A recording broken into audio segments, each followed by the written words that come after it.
Sebastian, you're dressed like a drug dealer from Grand Theft Auto. No, I know Dr. Phil's trying to big time me, and he's pretending that he doesn't remember the episode of Dr. Phil that I was on. I remember what I said. Don't tell me what I said. Okay? It is the Woody Show, and we have a in-studio guest. Yeah. Which, as you know, doesn't happen all that often. You got to be somebody. But when the opportunity presented itself, and I didn't even realize this, but Gina Grad and this person have known each other for a long time. In fact, when he walked in, she leapt up. I literally dry humped the guest. Yeah, really did. Really did. And I don't feel bad about it. Adam Ray is here. Yay.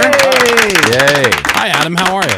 Great. Yeah, I only let about 4 people dry hump me upon arrival. And one of those Gina, was Sebastian. Sebastian was real handsy, like TSA. Wow. He was like one of those TSA guys that's like, I'm going to use the back of my hand or my mouth. Do you want me to do it here or in a private area? Yeah. Dealer's choice. Dealer's choice. Yeah, was he hitting on you? Because he was making... it was passive-aggressive. No, Adam, I don't want you to take it that way. No, by the way, I'm totally busting your balls, but the fact that you're getting fired up is very hilarious. It's telling. Yeah, I'm clearly, I love it. I'm perturbed. Yes. No, you're standing up. Adam smells good, and I never I don't. That threw you off. Yeah, it was like, I didn't mean it like sarcastically at all. Oh. Is that why you? So when we shook hands, because normally when you greet somebody, you smile, you go, "How are you?" It's our first time meeting. Right. See, now you're smiling. See, now check the game tape, and this is what you do next time. You look at somebody in the eyes, you smile. You have a great smile, but you were looking down. And Adam, I was looking at your. Let me finish my story, Sebastian. Okay. So usually when I come into a situation, I'm such a captain positive, like glass half full guy, especially early and excited to see Gina, fan of the show. Yeah. So I come in and you were looking down. So, but also. I try to meet people halfway and go, I'm going to give benefit of the doubt. Sebastian's probably going through something. He might be like, you also looked in your head where you were like, gosh, should I still be a Mike Pence guy? Like you were going through a lot, right? So there was just a lot going on. So I was like, this guy's trying to figure out his life. Let me just like do my job and we'll chit chat later. We're trying to figure out a lot about that guy. But I gravitate towards these guys. Yeah. Like, the kid, I used to bag groceries at Albertsons, and the kid that worked there, his name was Brian. He was a little slow. And I like gravitate towards that kid because, he would drop like a case of Diet Pepsi onto a loaf of bread and go, thanks for shopping at Albertsons. So, Sebastian, you guys have similar traits. So, like, hey, look, I deal with shopping carts to this day. Yeah. Do you really? Yeah. We'll get into that. We'll talk about that in a minute. Okay. Yeah. A great story. Well, Adam Ray has a new Netflix special out, and a lot of people were talking about it. Adam Ray is Dr. Phil Unleashed. I know a ton of these clips have popped up in my feed. Oh, cool. And I've been seeing a lot of this. So good. Adam Ray Comedy on Instagram. And xadamraycomedy.com is the website. Now, I wanted to bring this up because I get a lot of crap because I know, Greg, for example, you're not a fan, but you grew up as a guy who was like, you would idolize guys like Eddie Murphy. Okay, nobody will ever give you crap about that. But not just stand-up. Like, he was the first stand-up I saw that gave me any sort of idea of like, oh, I think I want to do that. But that was seeing Delirious when I was, I think, 14. Sinbad was the first stand-up I ever saw where I was like, oh, what is that my dad showed me, which was wild. And then seeing Nutty Professor was, I think, what took my appreciation for Eddie to another level. Oh, so what? We're not even talking about like Eddie Murphy Raw. You're talking about like Delirious Nutty Professor. Is the first. Oh yeah, well, Delirious is the first stand-up that really opened my eyes to who he was, and then obviously all his movies. Boomerang, Beverly Hills Cop, everything is Coming to America. I would watch on repeat, but Nutty Professor, just later in life was when it was like, oh, like I want to do that too, like playing, multiple characters. Yeah, but like, and just Jim Carrey, kind of the same thing. I know you like Jim Carrey. Now here's the one that I always get a lot of crap because Greg says that he is not funny. Who's that? Robin Williams. Oh wow, I loved him as a dramatic actor. Yeah, loved him. But you don't find him funny, and I've never understood when that. he did his stand-up. I wasn't the biggest fan. Yeah. No. Mrs. Doubtfire? By the way, comedy is... that's not funny. Yeah, that's hilarious. Made the whole room laugh. Pie in the face. Maybe you need to see the Mrs. Doubtfire musical, which is great. Well, it's comedy subjective. So you are saying, his stand-up, for sure, dude. I mean, that's like, I don't take that personally at all. Mrs. Doubtfire, I think, is a pretty flawless movie. I mean, and again, you look at that dinner scene in Nutty Professor and the final scene in Mrs. Doubtfire, one of them where he has to go back and forth, like, and then the courtroom scene for Jim Carrey. Like, there's few. I think all those guys, I'm like, I don't see anybody else doing that scene. Do you know what I'm saying? I just Like, find those it are hard. iconic movie moments. It's weird because I feel like it's not one of those things that anybody had to practice their defense of Robin Williams is funny. Yeah. Right? It just seems like that's a guy that everybody seems to love and thought was funny. Well, maybe And- Greg just doesn't So whenever that appreciate- comes up, I don't know how to properly defend it. Well, because we kind of just separated something. Because I'm kind of defending Greg when it comes to stand up. Yeah, I just the didn't really, stand-up. I didn't really love the stand up too much, but comedy actor, loved him as a comedy actor. Yeah, You Mrs. guys just Doubtfire don't like ruled. seeing people do jokes after doing like 4 hot rails off stage. Yeah, it's not so much stand up as cocaine. Yeah, exactly. So Greg, is it now? Give me the other side. Is it? Are you like no Robin Williams, but you're like, dude, Tia Tequila was so underrated. She had her time. She never gets her shine. Never man. gets it all. Yeah, Greg's a big Stephen Wright fan. Like that. Okay, that's- yeah, I do Well, like yeah, that. that's Stephen opposite Wright. end of the spectrum. Yeah, right? pretty much. Where did you grow up? Northern California. Okay, right cool. next to him, like 5 minutes. Yeah, right wow. near Robin Williams. Yeah. actually. They were friends. I was like a Did cup you of ever sugar go to that thing. Yeah. Throckmorton Theater where they all performed Yes. it? Yeah. Is it pretty Yeah, cool? in Mill Valley. Yeah, it's Yeah. pretty awesome. Yeah. Yeah, Adam's from the Pacific Northwest Yeah. up there. Yeah, you're from what, Washington? Yeah. And so then how did you get started in the whole comedy thing? Because you've done a bunch of different stuff. Yeah, it sounds like you did some Googling. By the way, you just That's what we do. That's definitely what we- said that before like we allowed to any guess radio it. show I've ever been in where they go, sounds like you've been killing it, man. What's been, tell me one of your favorite things. And you're like, oh, you just pulled a sheet up. Give me 15 examples. Yeah, give me hilarious. Yeah, no, I grew up in Seattle, came here in 2001 to go to acting school at USC, graduated in 05. Started stand-up in 2007. Started making YouTube videos, I guess, 2006 when YouTube came out. First thing that I put up on YouTube that kind of popped off, that also popped off on, remember Perez Hilton? Oh, yeah. Yeah. That was kind of, that and YouTube hadn't really found its voice yet. So Perez Hilton was like this site where people, like if a video was there, it got a lot of views. And so when, I know this is a family show, but when Two Girls, One Cup popped off, we've all seen it. And if not, we can course pull it we up. did. Yeah. Greg, by the way, You've Greg's seen like, that one, those right, girls Sammy? were hilarious. But that was the because that was the yeah. era of all that stuff. That was That Two Girls, was. One Cup, Lemon Party, Oh, yeah, yeah. lemon- Blueberry waffle. Cake farts. cake. farts. Oh yeah, cake farts. Yeah, blue waffle. Yeah, or blue waffle. Yeah. Yeah, all that. there should be a like VH1's like Where Are They Now Yeah, for I all know. those creatures. So I did a response video because people were doing those with Kermit the Frog puppet I had, and it was Kermit watching it. And then I bought a Ralph the dog puppet on Amazon because then that Kermit one got like, I don't know, 8 million views in a couple days, and so it started to get. And I was already deciding that I was going to do a lot of, commit to doing a YouTube sketch or whatever, like once every couple weeks. And that really kind of ramped it up. It didn't give me hundreds of thousands of subscribers, but at least the views and a handful of people. And then I made one of Ralph the dog, Kermit showing Ralph the dog the video. And Kermit was like, crazy, right? And I was like, I don't see what the big deal is. I'm a dog. I eat my own poop all the time, you know?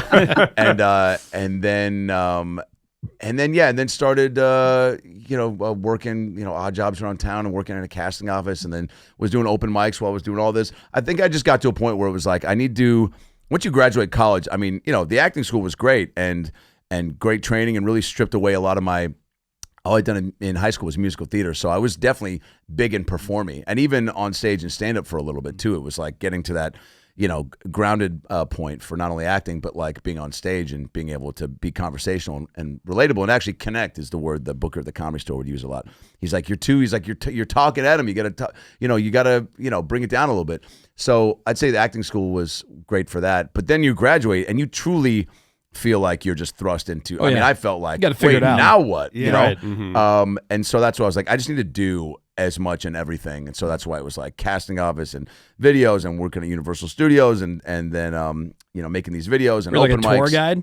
I was a tour guide to start off with. And so you seem like the kind of guy who'd be a really good tour guide. You Yeah. crush. Oh, God, it's Yeah. an earthquake. It's actually there's a clip that I'm gonna post on my gram when I get out of here. This story that I told recently about that because I made a girl cry on the Jaws part because I was like, 4 months out of acting school, and I was like, all right, this is like an acting exercise. Because most people would be like, oh, we've got our friend Sam over there. Sam, wave, everybody. Sam's keeping the waters, the lagoon of Amity Island safe for us. And Sam, Sam's, no, is there a shark getting to him? Oh, well, we'll circle back around. Well, there's a bunch of MILFs that live in Desperate Housewives up here on the corner. But I would be like, I'd be like, Sam, I go, guys, wave hi to our buddy Sam over there. Sam, how you doing, man? Now, Sam, you guys don't know about Sam, but he actually moved here from Connecticut. The guy actually hadn't even seen a movie, and then he got a job at Universal because in the interview, Sam, well, okay, they said the lake was clear. Sam, get out of the way.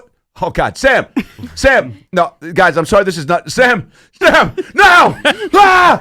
And I'm just like, so you like really leaned into it. Oh yeah, and like throw my sunglasses off, get out of the tram, and just go for it. And I come back on the tram and I see this girl just sobbing, and the dad was like holding. He was like, it's fine. And then the driver, leans over and he was like, "Good one, man," And my boss had been riding the tram unbeknownst to me, and so was like, "Yeah, maybe just bring it, tone it down, just put the diff on that." But it was a great job. And then I did the Fear Factor live show. I hosted that for a bit, and then I was like a fake. They had a New York cop that walked around the park for a bit. Oh yeah. And then did Wolverine for like 3 years. Yeah. Hell yeah. But it was a great job. I didn't want to wait tables. All right, you got to do what you got to do in that time, though, until you hit. So what was the one thing where you were like, okay, I'm doing this now full time? This is like... So I started, Bobby Lee started taking me on the road, and then I got a guest star on According to Jim in 2007, and I was like, here we go. Spielberg is next. And then nothing for 6 years. And then I booked this movie, The Heat, and then that at least gave me, fun movie, and that at least got me... and it's never one thing. Right. Even right now, it's super cool to have the Phil Netflix special, and it's opening some doors as far as it's making my stand-up show sell out. It's the theater shows that we're doing are selling out. The Woody show. Mm-hmm. I get to do the Woody show. I get a free box of fiery hot tonkatsu, which don't cancel me. I don't know if you can still say that, but you just.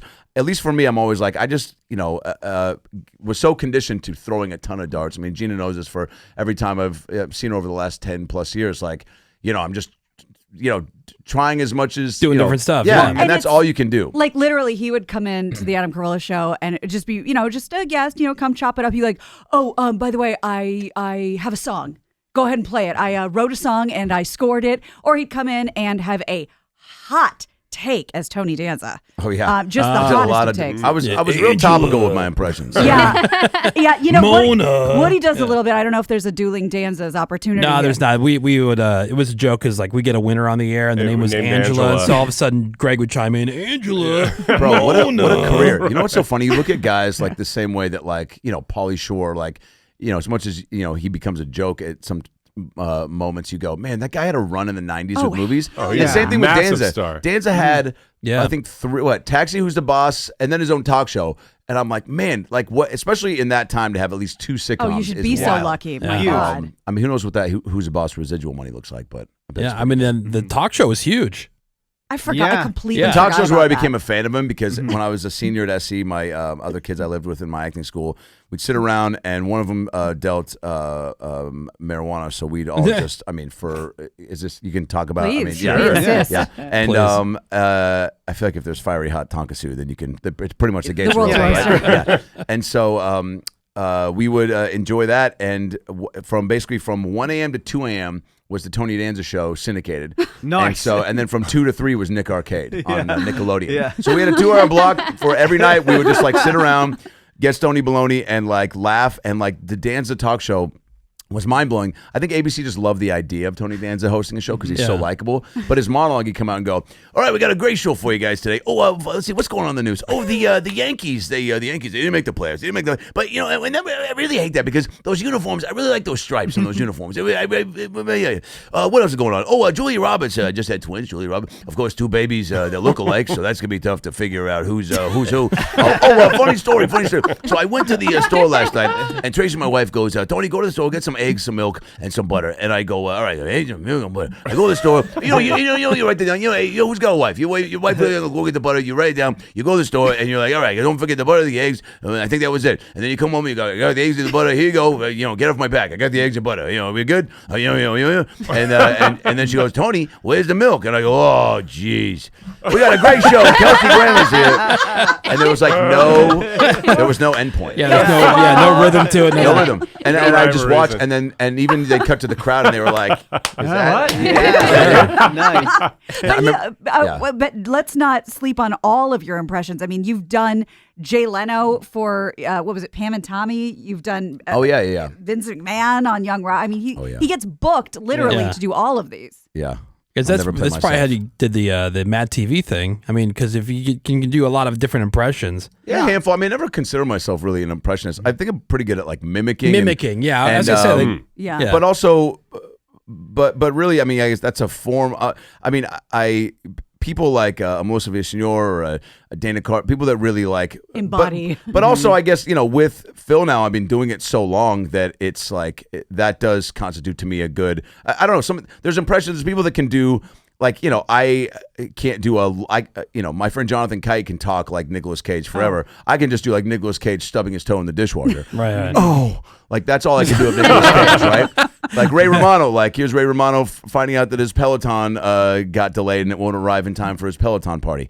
Ah, you gotta be kidding me, right? So that's all. But I can't sit in character and talk like him for like an hour. Yeah. Right. But I did that when I was a kid. I would like mimic teachers and friends, and I think I just got a pretty good ear for some of them, right? And so, but I think why I never really consider myself an impressionist is because I either could do it or I couldn't, right? So like where there's, I think other people like Melissa, I know she try to really work on one. She and for me, I'm just like, oh, do I sound like him? Yeah. Trying it the first time? Oh, kind of, yeah. So let me keep playing with that. So and if not, then so where did the Dr. Phil thing come in?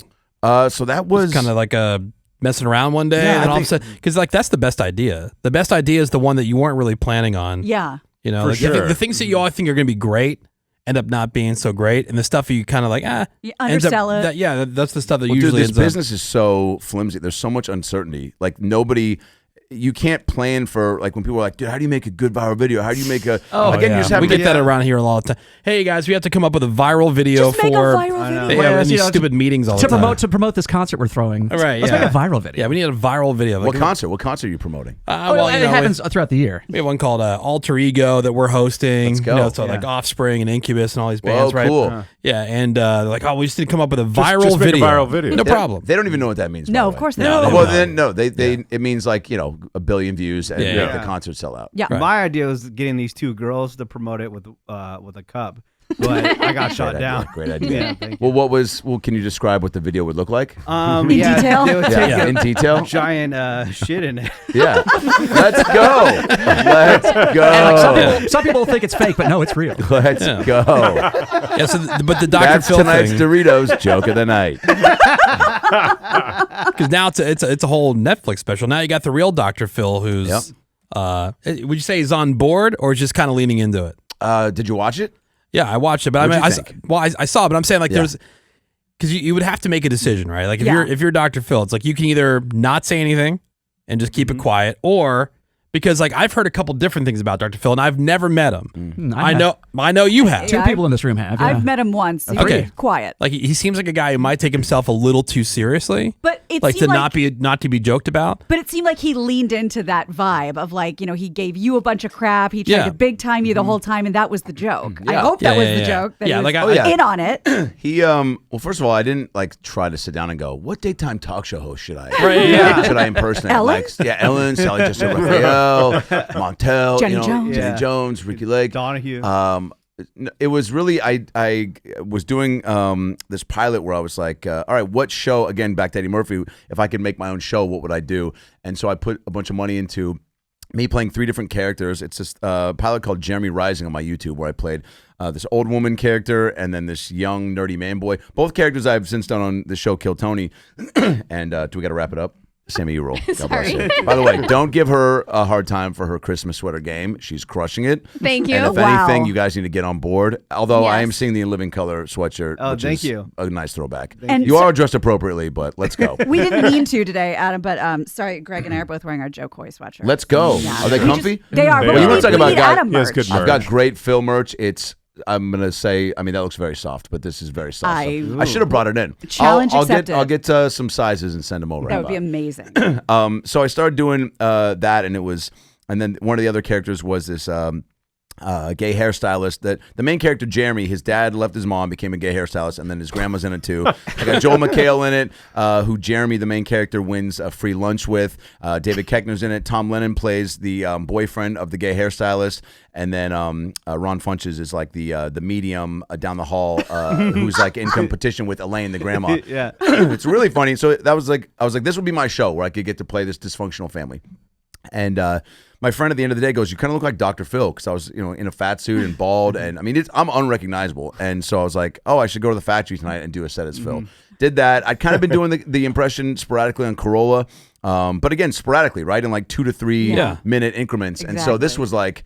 And then COVID hit, and then Jeremiah Watkins, who plays a different character on every show, we started going to this black box theater and doing like Lost Phil episodes. And that's where I kind of found at least like whatever my version of the character was, because we just would improvise for 2+ hours and then put about 30 minutes on YouTube of these lost episodes with a different character of his every time. And then the actor strike hit, and I was like, again, already getting to this very stagnant stage where I was like, really losing joy for the business, because I was like stand-up, podcast, and auditioning. And although those things can be different each time, I just wasn't excited anymore. And so I was like, I need to like, just create something fun, just do something different. And I always want to do a live character show after I saw Will Ferrell's Bush show back in the day, and then the Oh Hello with Kroll and Mulaney. Oh, God, I was that like, was funny. so funny. And I was like, I just want to do something like that, at least try it.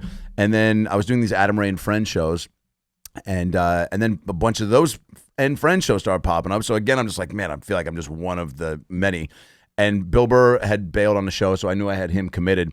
And so I hit him up, and I was like, Bill, I know I got you for this Adam Ray and Friends show. I'm thinking of like dressing up like Dr. Phil and doing this like late night show. I don't know what it looks like, but I think I do a monologue, some crowd work. Then you maybe do some stand up. Then we talk for about 45 minutes. And he couldn't have been quicker to be like, dude, yes, make fun of my anger issues. That sounds hilarious. Yeah. So him being pumped gave me like a lot of extra enthusiasm. And then that sold out real quick, and we did it, and it was really fun. And then it was the challenge of like, all right, now let's go back and now let me figure out, like, first of all, like, now let me just look at all the people that I've got at my disposal that I think will come play around, which is, what's happened since. And yeah, then a year later, his son hit me up on Instagram and was like, yo, my dad's Phil. I'm Phil's son. I'm like, yeah, and I picked that up from the first thing he said. And he was like, he wants to come on the show. Let's figure it out. And we did. And like a week later, got in touch with his publicist. And then we FaceTime maybe an hour before the show when I was in the makeup chair. And then I kind of ran him through the beats of the beginning of the special because I didn't want to waste how he entered. You're right. And so that Because the part- entrance was great. Oh, yeah, it's pretty magical. epic. Yeah. And he nailed it. And his son even gets out from me and he's like, dude, I've never seen him so pumped. He's like writing, taking notes, like as I explained with him. And he was super chill. And he even backstage, we have all this B-roll in the credits for the special. And he was telling me, he's like, you would have known a long time ago if I wasn't cool with this, And he's like, you're funny. He's like, you got some good people in your life that are good friends of his that like got in his ear and told him I wasn't a piece of crap. And he also thought it was funny. So, but and I, definitely there were people, friends of mine, that were trying to get in my ear early and strip the fun away and try to be like, yeah, you got like another month with this, and then he's gonna sue you. And I'm like, well, my intentions are pretty genuine. Like, I'm not ever defaming him. It was all just a goof. But again, to your point, you don't know. Like I've had friends on SNL that when there's been guests on a host that they impersonate or that should be a home run, like one of those like Mick Jagger Fallon sketches where they're talking in the mirror. You're just like, or maybe it's going to be a bunch of different people doing them, like that Sandler sketch they did, which was great. And the host wanted no part of it because they just didn't want to do that. And Well, they're on the wrong damn show. Right, you don't have a sense of humor That's about insane. it. So he could have been, but I never was worried about good to hear. that. But also I was never worried about it because I was like, okay, like this isn't, again, like I've gotten to a point to where enough things have either happened or not happened, like about to happen and then didn't happen or was never close to happen. So like I've gotten, the ups and downs and the thick skin to where I was like, okay, cool. If he tells me I can't, like I think it was my buddy Andrew Santino was like, "What are you going to do if he says you can't do it anymore?" I go, "Stop doing it." Yeah. Like, what do you mean? Like do clearly. I'm like, this is. I'm have no shortage of ideas, and I'm just going to keep like. And that's what's great about it now is it's. Or super could fun, be but even better if he just kept doing it because a pissed off Dr. Phil would be pretty fun. If I was 3 years into stand-up, you'd never see me again. I would be living in the bald cap because I'd be like, this is all I'm going to do. I'm going to lean into it. But it's nice to have just, just a bunch. You just want to do all the stuff. Well, Adam Ray is here. His new Netflix special is called Adam Ray is Dr. Phil Unleashed. And we're going to have some more with Adam. In fact, do you think maybe we can get an appearance by Dr. Phil? Do you think Dr. Phil can join us? Sure, maybe I can do the traffic. I'd like to see that. Because that sounds fun and also hot. You know, they've maybe the weather too. What I love about the traffic is it's still pretty mundane and boring. But like the weather, it's exciting. You get like those OnlyFans models on TV doing the weather now. They're like, it's 69 and wet. And you're like, all right, well, let me grab a coat or a condom. Be right back.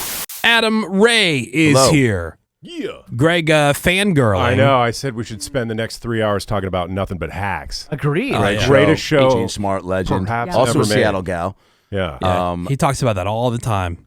And about hacks. I'm trying to get Woody to watch it. I know. It's I got to so watch good. it. It's so good. I'm not opposed to it. I just haven't done it yet. And your character, with all due respect, such a douche. Such a douche. But what a great episode. Based off people I've met. It was so Sebastian. damn good. Yeah, So good. Wow. I love okay. you. Wow. like cool Shades guys? on indoors. Well, we're going to talk about that in a second here. Well, ladies and gentlemen, we are, besides having Adam Ray here, of course, you could check out his new Netflix special. It's called Adam Ray is Dr. Phil Unleashed. We have Dr. Phil. Oh, He's my here. God. The Dr. Phil. Hi, Doctor. Good to see you guys. Thanks for putting your clothes on finally. Sammy, great sweater. Oh, Gina, thank cool you. hoodie. Sebastian, you're dressed like a drug dealer from Grand Theft Auto. Now, I know Dr. Phil's trying to big time me, and he's pretending that he doesn't remember the episode of Dr. Phil that I was featured on for the whole episode as the cart narc. And Dr. Phil, you said that I remember what I said. Don't tell me what I said. Okay? I'll tell you. First of all, you're wearing a GoPro like you're at a petting zoo for pedophiles. Well, there are people who catch pedophiles, and they say that I'm almost as good because I catch people who don't return their shopping cart. And you defended those lazy pieces of crap, Dr. Phil. I did. Well, because they're not just pieces of crap. They're people with thoughts and feelings and problems and issues. We've all got issues, Sebastian. See, that's the kind of crap I always hear is that, you don't know what they were going through. You don't know what their issues are. And I'm like, no, because I ask people every time when I go out, why didn't you return the cart? And they never say, oh, my grandma just died and having a nervous breakdown. No, it's just they're too lazy. Well, maybe you should be less concerned with people's shopping carts and more concerned with how Ariel's going to get out of the water, okay? Because you are named after a cartoon crab, and I'm not going to let that slide, okay? Now, Now tell me how we Yes. met in the first place. You came on the show because you did what? Well, because one of your producers saw my cart narcs videos where I shame people who don't return their shopping carts, and they said this would make a full episode of Dr. Phil. And apparently he now I guess maybe you were playing the devil's advocate because I've got a great case for my cause. I know you do. And but every time we talk, I'll follow you on Facebook. Every episode, every sentence I would say, you would be contrary and defend these people, Dr. Phil. Well, yeah, because you got to show two sides of the pancake, okay? Because I didn't come 90% of the information and get 10% of the confession. Now, whatever that means. Yeah, I missed close, that. Dr. Phil. Yeah, Very I close. snorted a Four Loko before I came in here.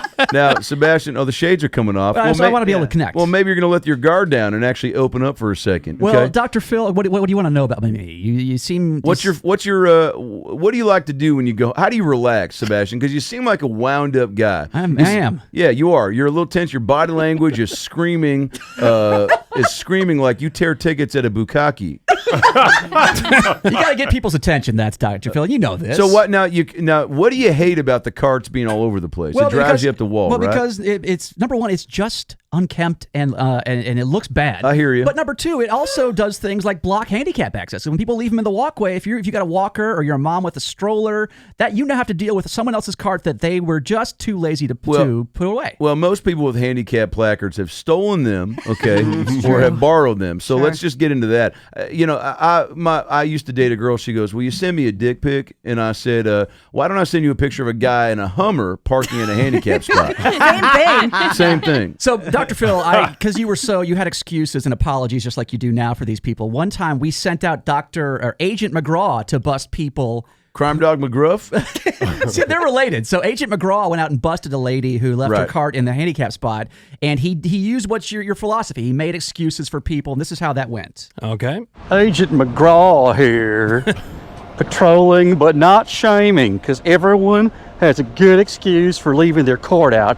Like this lady in the white SUV, when the cart return is right here, she said, nope, I'm going to leave it in the handicap spot. Some people will call you a real scumbag for doing that, but not me, not Dr. McGraw. I bet you have a real good excuse for screwing over the next handicapped person who wants to park there, right? Okay, tired, that's good. You're tired from, you've been spending all day, I'm trying to think. Like maybe you were like just off homeless dudes all day.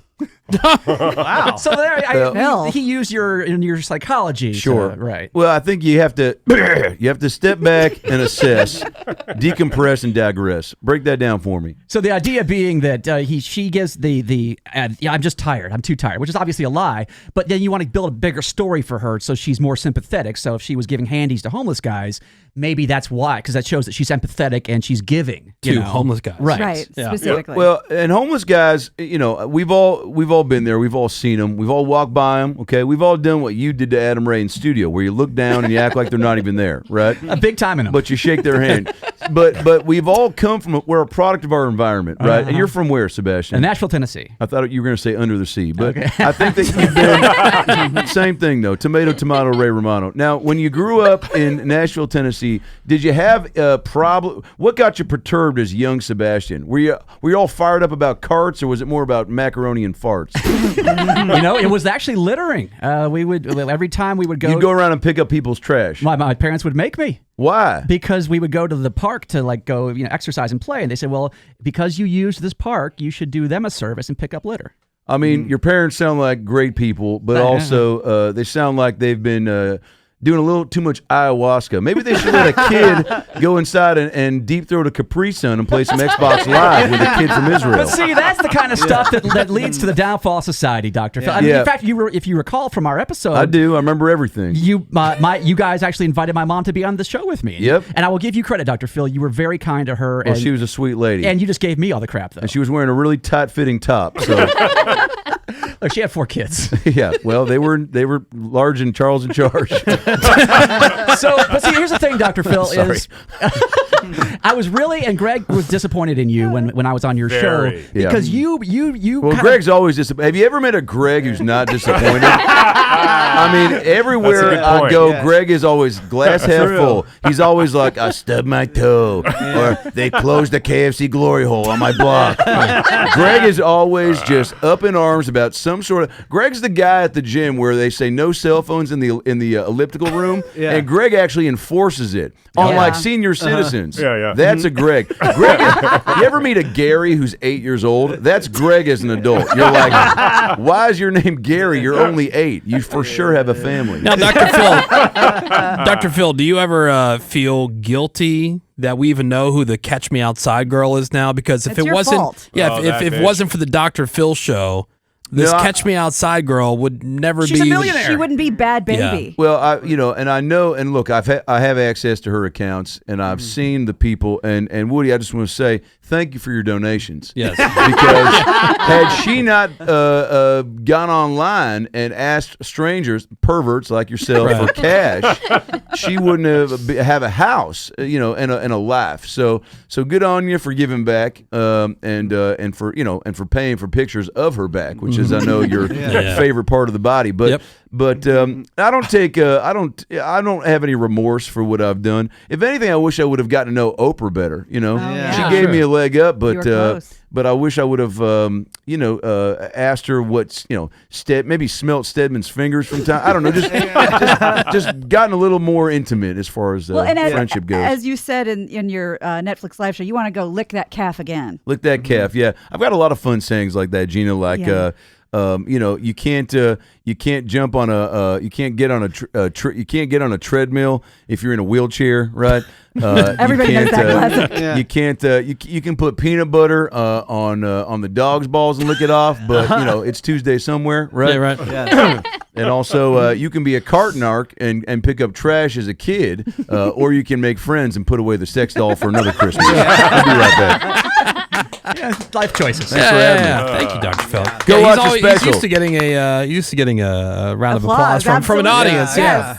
I do have a little clip. This is when Agent Sebastian was on your show. You say you're a trained agent. Sure, that adds. Who trained you? Me. Hundreds of hours, and that adds to the whole silliness of it because these people flip out over this stuff. What kind of agent are you? An agent of the carts, of the cart narcs. And you said somebody curbed their cart. You said this is a violation of what? Of public decency. How many times have you pulled into a parking Well, spot? you said it's a violation as though it's a violation of some code. No, there's no criminal charge. There's no ticket I'm writing anybody. It's just a violation of common courtesy. The same as littering or not picking up after your dog. So what you meant is this is rude. Correct, yes, sir. But you were just acting like a cop. No, sir. Or an agent. An agent, yeah. I never identify myself as law enforcement because obviously that would be illegal. See, that would be. Yeah. So Dr. Phil is always trying to find like he's the giving me- balance between the moral and the law. He's just Which giving is- me crap. Get to the bottom of this. Yeah. But Dr. Phil, you've done some really good work. You continue to do great work. I appreciate it. Well, what are your thoughts on Adam Ray doing this impression of you and going around the country and having a Netflix special? Well, why don't you watch the special, mother? Why don't you check it out instead of quit setting me up for softball lobs for stuff you should have already watched, Woody. Watch the special on Netflix. Adam Ray is Dr. Phil and Lisa, and you can see how I feel about it. All right. Well, check it out on Netflix. Thanks for having me. Dr. Phil, always a Always a ray of pleasure. sunshine. Oh, Real treat. absolutely. Real treat. Yeah. Adam Ray Comedy baby. on Instagram, AdamRayComedy.com, of course on YouTube, Adam Ray Comedy there, and all the Dr. Phil. We do, the live Dr. Phil show at the Comedy Store where the special was filmed once a month, and all those episodes are on my YouTube. Like I said, youtube.com/AdamRayComedy. We just did one. We're doing this live theater tour now in all these 2,000 to 5,000 seat theaters. We did one at the Beacon in New York last weekend, and we closed the show with Jason Biggs from American Pie, and Jeremiah comes out as the pie, and they reunited and banged on a bed while Johnny Resnick from the Goo Goo Dolls sang Iris. It's one of the craziest things you'll ever see. Jeremiah comes out and Jason's like, "Hey, it's good to see you," and he's like, "Hey, yeah, congrats on your movies. I know you've been busy, and he's like, "Yeah, sorry I didn't reach out." Because the whole thing, I was like, you've been staying in touch with all your cast members. I love that. But there's one cast member that feels a little slighted that you haven't reached out. And we actually flew her out here. Please welcome from American Pie, the pie. And the suit is amazing. And we built this thing where he could squirt whipped cream out of. Yeah. Oh, nice. So Jason, he's like, I just beat it out these parts of the show because the whole thing's the show is always unscripted, right? That's why it's so fun. And so I go, Jason, at one point, go, hey, sorry, and then put your fingers behind her hair. And then get whipped cream and lick it and go, God, I forgot how good you tasted. And then Jeremiah walks Jason up to the front stage and goes, let me refresh your memory. And then, dun, dun, dun, dun, dun, dun, and I give up forever. Yeah. And then the curtain raises and there's a fireplace in a bed and they bang it out and it's unbelievable. But that's on my YouTube now. That's so good. But every show, Bill Burr's been on, Nikki Glazer, Jelly Roll, Burt Kreischer, Mark Norman, Patton Oswalt, Kumail Nanjiani, Nick Swartzen. The December show is wild. I haven't announced the guest yet, but let's just say it's close to Jay Leno, Wayne Brady, Jaleel White, Rob Riggle, Tony Hawk, and Harry Mack. That's All right, the okay. Oh, Harry Mack. Harry Mack's awesome. He's the freestyle guy, right? Yeah. Yeah, dude, that guy. You ever watched the videos Yes, of that dude? it's insane. He's like, give me 4 words. They could be the most he's unbelievable, unreal, yeah. hard to remember words. Forget to even know what they mean. But those theater shows, we're doing them. He's awesome. We have we have Vegas coming up. We have Arizona and San Diego at the Civic Theater on December 6th and 7th. But then Austin, Dallas, Boston, Minnesota, Cleveland, Vegas, San Francisco, Dallas, Detroit, Cleveland, all at AdamRayComedy.com. But I'd say get on it now. Even Toronto, we have a show in Boston that's 4,100 in March, and that's already 86% sold out. That's awesome. But well, we stacking congratulations. the shows, and the guests are always fun. And Woody, if you want to come out and do a bit, maybe play. Sure. Maybe play the director of Two Girls, One Cup. And Right. Tell us what your thought process was like in the casting of that. Well, we appreciate you coming in and hanging You with us do for a look little like bit. you directed that. Do you know that? Do I? It might be the black hat is such a director move, and then the beard too. Oh, okay. You look like you loved Spielberg as a kid. And then you got to a point where you were like anybody in the business where you're like, I gotta call an audible and I gotta adjust. Eat. I gotta eat. Yeah. Right. Yeah. And so you were like, look, I did a couple student films and then this fell in, and then the way you always Everybody's tell your gotta family, look, man, you you go, know? it fell into my pocket. And you go, I fell to my lap and I had to take this job. You know what? You nailed it. That's exactly That's right. exactly how it was happened. more That's money than incredible. you It's a walk away compliment, from. dude. The Yeah. guy who directed that is probably, you know who it was? J.J. Abrams. Oh, really? Yeah. Okay. Yeah. That's why it had so many solar flares. And, Yeah, Oh my those- God! yeah. We watched a different version. Yeah. Adam Ray, everybody. Thanks, guys. Thank you, Adam. Thanks for having me. Good luck, and we'll catch you next time. It's Thanks, The Woody brother. Show. We'll be right back.